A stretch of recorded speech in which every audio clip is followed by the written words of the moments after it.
and welcome back to another video. So today we have a body positivity video. I thought it's been a while since I've done like a specific body positivity video.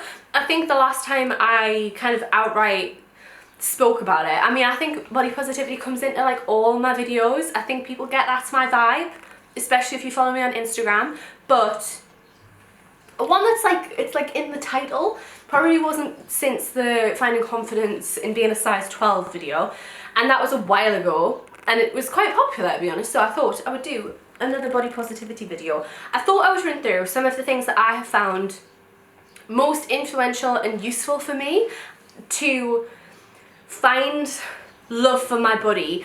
I just want to clarify though, just because I'm giving you these tips doesn't mean that I have it figured out, and it also doesn't mean that these tips are going to work for you. Some of the things that work for me definitely don't work for other people, but I'm just going through the things that have helped me and are helping me. I am definitely not all the time, I love my body, the majority of the time, probably not even, but I'm definitely on my way there. If you are new, I am in recovery for an eating disorder and I have body dysmorphia, so it is definitely a process. And I'm not at the end yet. It's a constant battle, but there are things that help with it for me, and I thought we'd run through that today because I don't know, I always find myself trying to tell people these tips anyway, so I just thought let's put it in a video. So this is going to be a very off the cuff video. I haven't written anything down.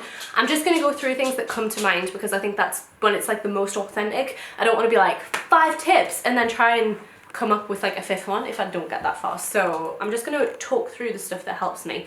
The main thing that kind of like started off me wanting to recover, because I think that's a huge thing, is the want to get better and the want to not hate your body. Because I think as a society, women, men, everyone, were taught that we should be thin and we should look like this. So when we aren't that, we very much are like, okay, but I should want to hate my body because then I might actually do something about it. So that's the first thing, is wanting to get out of that mindset, because it's not healthy. People don't have to be thin. It is literally just a money-making scheme to try and make people thin. There is no need for it. You can be healthy and be fat. That is not a good enough excuse to want to lose weight, because losing weight doesn't always mean that you are going to be healthier.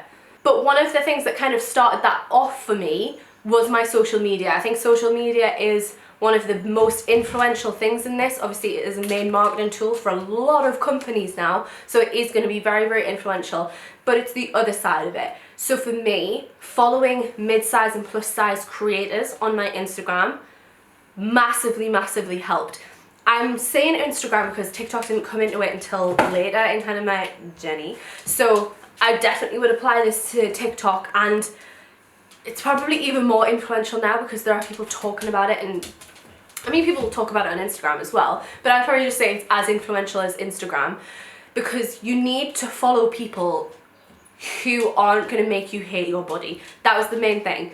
I was going on my Instagram and seeing all of these beautiful people and then looking at them and being like, that is what I want to look like. Not necessarily all the time being like, why don't I look like that? I want to look like that. But just being like, right, that is what I want to look like. Because if that's all you are seeing, that's what you're going to want to look like. But when I switched my feed a little bit to involve more mid-size and plus size creators and admiring their bodies, that was what changed it for me. I remember the first person that it kind of happened with, I can't remember her full name, but it's Karina something. She's an Australian influencer and she runs Moana, the bikini company. She's bigger, she's actually lost weight since I followed her, but I remember looking at her bum, right, and she has this gorgeous, beautiful bum, and it was the first time I'd ever looked at someone and been like, God, maybe I should put on weight. And that was a huge thing in my head. Like, I had never thought, oh, putting on weight will make me look better. Again, that is still not a great aspect, like not aspect, perspective, a great perspective to have, but that was 100% step in the right direction for me, because I'd never looked at somebody who was bigger than me and been like, I would love to look like that. So making sure you're surrounded with people who are bigger than you or are the same size as you in a way that you find attractive and you find beautiful, and even just telling yourself like they have a really nice body, that's going to completely change your perspective of yourself. Because if they're bigger or the same size as you, you're not going to want to lose weight, are you? Like, you're not going to want to be like, right, I'm going to lose weight so I can look like that person who's bigger than me. It doesn't make any sense. And again, like I say, that was just a stepping stone for me in terms of like, you still don't want to be like, well, that's the body I want, that's the body I want. You've got to love the body that you're in. But that helped me on the way to that, because I think seeing all these different kind of body shapes, because I think, and you can correct me if I'm wrong on this, if I'm being out of line, 100% correct me, but when you are thin, there isn't that much variation of body shapes, is it? Like, your tummy is flat, your hips can change, obviously, breasts can change, legs can change, but when you are slim, you tend to look the same way. When you start following more mid-size and plus-size creators, you can see how the body differs, and you can see how different bodies are beautiful. And if you then start to see that, you can start to include yourself in that concept, being like, well, I don't look like any of these, but because there are so many different bodies that are beautiful, your body is beautiful as well. And that was kind of the direction that it went for me. Like I said, I'm not at the end yet, but that's kind of the loop that I get myself in, where I'm like, right, okay, I love their body, I want to look like them. I'm like, well, if I want to look like their body's different to that person's body who I also love. And I'm like, right, well, I can fit in there. My body can be beautiful when it's bigger. So I think the people that you follow and see can 100% make you feel different about your body. So cultivate your social media, and as soon as you find somebody who you are following, that if you see them and you're like, that makes me feel crap about me, you need to take them off. Even if that's me, I 100% will be fine with somebody unfollowing me if whenever they look at me, they're like, I feel crap. I hope that's not the case, because I'm very much a, you look beautiful in your own body, you don't want to try and look like me kind of thing, but 100% include me if that's me. You need to cultivate your social media to try and make you feel better about yourself, not worse. The next thing, it kind of is in two parts, but it's kind of like a big broad thing as well, and it is in terms of, you've got to make a conscious decision to love your body. You can't just sit and wait for it to happen. It won't happen. If you have been hating your body for years and years and years and years, and you're expecting something to change without you changing anything, it's probably not gonna happen. You have to think in your head, I want to change my mindset, not your body, as to how I feel about myself. And you can do that in different ways. And these are the two like different sections that I was talking about. The way that I do that is I make a conscious effort to, every time I see myself in the mirror, is in my head, you can say it out loud, but in my head to say, you're beautiful. Or if you are focusing on a different thing, I personally don't like the you are beautiful kind of, like, just saying you are beautiful at myself in my head, because it's too broad. I don't like it. It makes me focus on too many different things. But finding something that works for you. So in particularly for me, it's saying your tummy is sexy, your tummy is beautiful, because tummy for me is a big trigger point. So whenever you see it, instead of being like at it, you've got to tell yourself different. If you let yourself be like, you're always going to feel like that. If every single time you look at your tummy and you're like, that's not how I want it to look, you're never going to feel positive about it. You have to, every time you see your tummy, be like, it's fine, that, no, like, it's beautiful, it is sexy, it is stunning, it is exactly how I want it to look. And you also need to do that when you have any negative thoughts as well. And that is really, really hard, because like I said, you kind of want to be stuck in that cycle. You want to be like, ugh, you're so minging, you need to lose weight, and for you to then miraculously start listening. But you don't need to, and you shouldn't want to. Whenever you have the negative thought of being like, oh, you're so disgusting, just be like, that is 100% incorrect. You've got to like fight back with your head. And I know it sounds stupid, it sounds airy-fairy, but you do have to fight back to it, otherwise it's always gonna win. Another thing that kind of sounds airy-fairy, and again, you know what, I'm still not 100% on this, but I definitely think it started helping me, is, I forgot what they're called, is affirmations. And I know it's a little bit, you've got to like believe in something for it to work. Even if you don't believe, bless you, even if you don't believe in any of this kind of manifestation stuff, what's it called? The Secret, things like that. Even if you don't believe in that, I beg you to try affirmations, because no matter what your beliefs are, I think they work. I started doing affirmations on the way back from the gym, and that's still when I do them. It's speaking out loud the things you want to be true.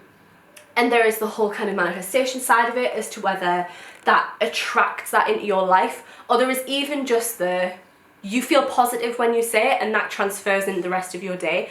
But give affirmations a try. My favourite ones tend to be like, I love the way my body looks. I know that's still coming down to how your body looks, but it helps me feel good. You could say things like, I don't care about how my body looks. If you want to go even specific, one of my favourite ones for my eating is, I deserve to eat the food that I want to eat, because you deserve to eat whatever you want to eat. You deserve to have joy from your food. Food just isn't an energy source. You deserve to have joy from the food that you are eating. But you need to use ones that are specific to you, because if you eat anything that you want and you say the one that I say, it's probably not going to make that much different. But honestly, give them a try, because I found something started to change when I started to say them, and I kind of feel when I've stopped saying them, and when I start them again, it starts feeling positive again. Even if it is a placebo effect, that's still worth it for getting some body positivity out of it. Another one that isn't so much to do with you but with other people, and it kind of comes into another bracket, but I do think it's important, is setting boundaries with people for what they can and can't say. Because I'll use examples for this, and I'm going to use Jack, because Jack is the main person in my life. You need to help them understand at the same time as you about body positivity, because also, really quickly, Jack is sitting here, so if he isn't comfortable with anything that I'm saying, it won't be in. He will tell me if he doesn't want something to be in. If they have internalized fat phobia, they're probably going to say the wrong thing, and that's not going to help you. And a really good example of that, right, is with me and Jack, is I'll be saying to Jack, I feel fat. And Jack will be like, you don't look fat. And that doesn't help progress, because in his head he's like, oh, Sarah's seeing fat as a bad thing, I need to tell her that she's not that. You need somebody telling you there's nothing wrong with that, if that makes sense. If you've got a partner and you keep saying to them, I look fat, and they're like, you don't look fat, you don't look fat, you look beautiful. You are 100% going to keep thinking in your head that fat is a bad thing. You need people around you to not be reinforcing your bad thoughts. I know that is freaking difficult. Partners and like platonic partners and friendships are probably going to be the easiest point in that, where you can educate them as well and be like, we can't really say that because that's internalized fat phobia. Or if they say something like, oh, well, you know, fat people just shouldn't be in the media because it's reinforcing bad things, you can stop that and educate that. It's family members and colleagues and acquaintances that's a difficult part. But I think I haven't had to do it yet, because this was in therapy where my therapist asked me to do this, and then I haven't had the instance yet where anybody's commented on my body.